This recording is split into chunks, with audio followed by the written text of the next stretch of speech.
By the spring of 2015, I had officially been evicted from my own dream. Silas, the man who had seen a master in me, finally sat me down. The trust was gone. The diamond gloss shop was a place of perfection, and I had become a symbol of chaos, showing up with bloodshot eyes, missing deadlines because of technical issues at home, and vibrating with a nervous energy that made everyone uncomfortable. "Alex, you're a ghost of the kid I hired," Silas said, looking at me through the steam of his coffee. I can't send a ghost to Germany. Via the course to Germany. We're giving the certification slot to the new guy. I think you need to figure out your life, son. I walked out of that shop and felt the world tilt. But when I got home, Victor was waiting with a bottle of expensive scotch and a look of triumph. "Now," Victor said, pouring himself a glass. "Now we can finally stop playing house with those cars. I've spoken to a colleague at the city council. He has a brother, Grog. He runs Titan Steel Fabrication. It's a shipyard-adjacent yard. Heavy iron, heavy pressure. I told him you needed a firm hand. You start Monday, 6 a.m. I looked at my mother. She was polishing the silverware, not meeting my eyes. It's a stable industry, Alex. Not like those fancy cars. It's respected. Titan Steel was not a workplace. It was a sun-scorched purgatory of rust, burning ozone, and the deafening scream of angle grinders. Grog, the owner, was a man who looked like he had been forged in a furnace and then dropped in a bucket of cold oil.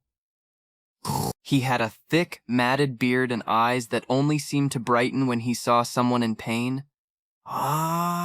So you're the genius Victor told me about," Grog barked, loud enough to be heard over the roar of a plasma cutter. He grabbed my hand, his palm like sandpaper, and squeezed until my knuckles popped. "Victor says you're a bit slow in the head, a bit delicate. Don't worry, kid. I've broken tougher horses than you. Now a sheriff, Finette. My job was the grinder. I spent 10 to 12 hours a day hunched over massive steel beams, grinding down rough welds. The vibrations traveled through my arms and settled in my skull. The sparks showered over me, burning tiny holes in my skin and clothes. Grog was a sadist. He had a policy for new hires. If you didn't finish your quota, you didn't get a lunch break. And my quota was always twice as high as the veterans. One afternoon, the heat in the yard hit 100 degrees. I was dizzy, the smell of burning metal making my stomach churn. I stopped for a second to wipe the sweat from my safety glasses. In an instant, Grog was behind me. He didn't yell. He just grabbed the back of my neck with a grease-stained hand and shoved my face toward the vibrating steel. "Did I tell you to breathe, college boy?" he hissed in my ear. "Your stepdad said you were a lazy prick who spends all his time on the internet. I told him I'd fix that. Now grind, or I'll grind your paycheck into nothing." The crazy hook hit me like a sledgehammer that night.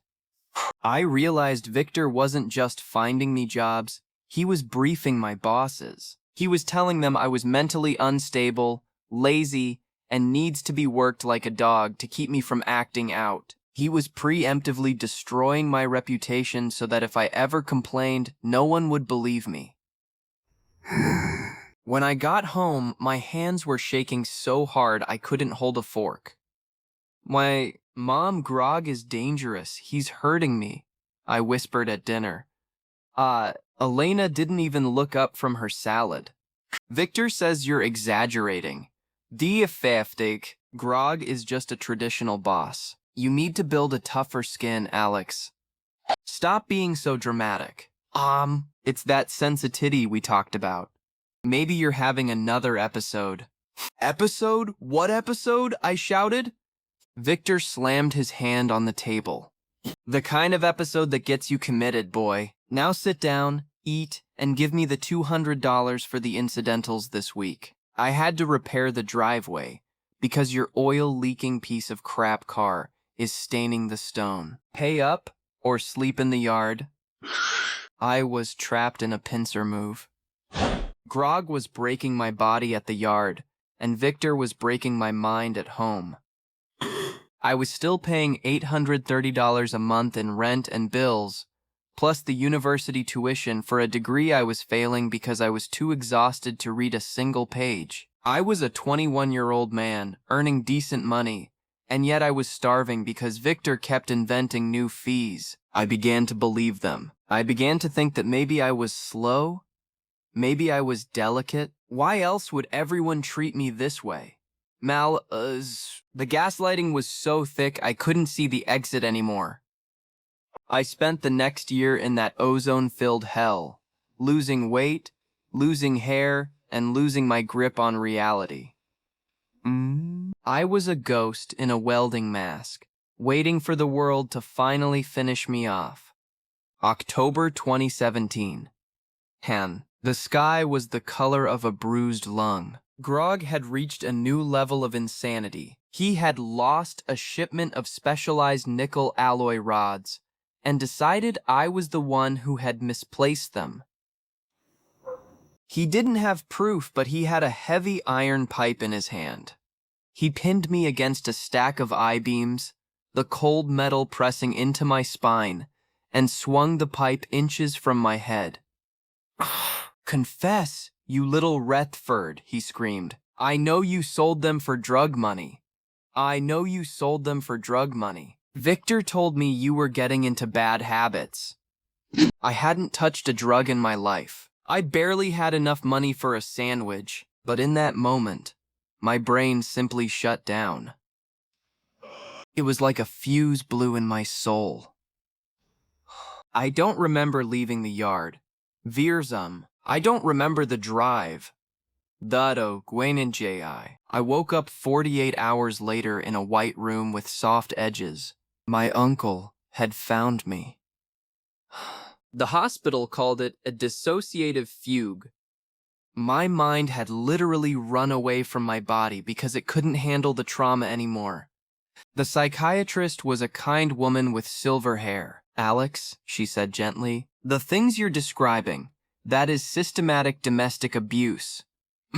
For the first time in 4 years, someone used the word abuse. How? I stayed in that ward for 10 days. It was the only time I felt safe. When I was discharged, I felt a spark of hope. I drove to the house. The house was empty. A sold sign was hammered into the dirt.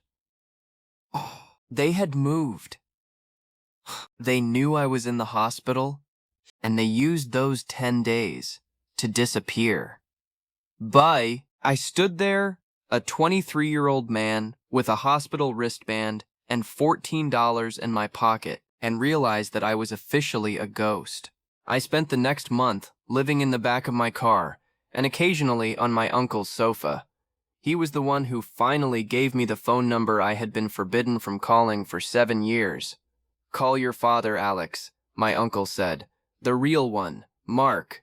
I met Mark in a diner 2 towns over. I expected a monster.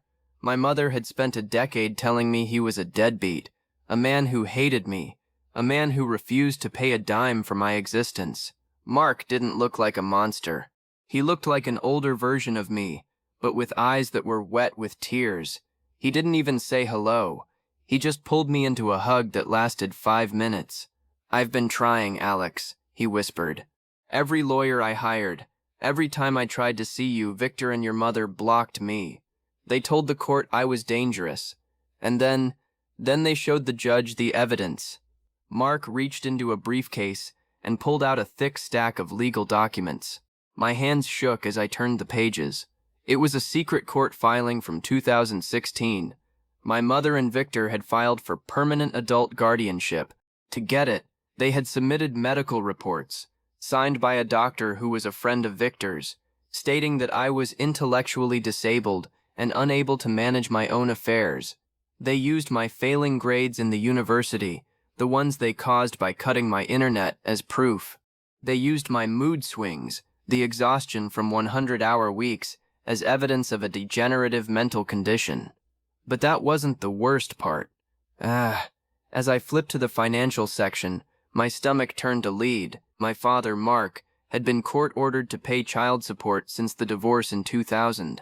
But since I turned 18, and because of the disability filing, the payments had actually increased. Mark had been sending them $1,283 every single month. $61,584 every single month. $61,584 over 4 years. That was my money. That was the money meant for my university, my first car, my future. While I was paying them $830 a month in rent for a room they were already being paid $1,200 to give me. While I was starving in a car to use library Wi-Fi. While I was being beaten down by grog in a steel yard, Victor and Elena were double-dipping. They were charging me to be my own jailers while my father was paying them to be my caretakers. I looked at the dates. The month I broke and went to the hospital, they received a $50,000 lump sum payment from Mark's pension buyout, a settlement my mother had fought for in court, claiming it was needed for my long-term specialized care. 2 weeks later, Victor bought that $70,000 Ford Raptor. 2 weeks after that, they put the down payment on the lake house and vanished. They didn't want me to get an education. They didn't want me to be a master mechanic. They wanted me to stay disabled and broken, because as long as I was a Retford in the eyes of the law, the checks kept coming. I wasn't their son. I was their retirement fund.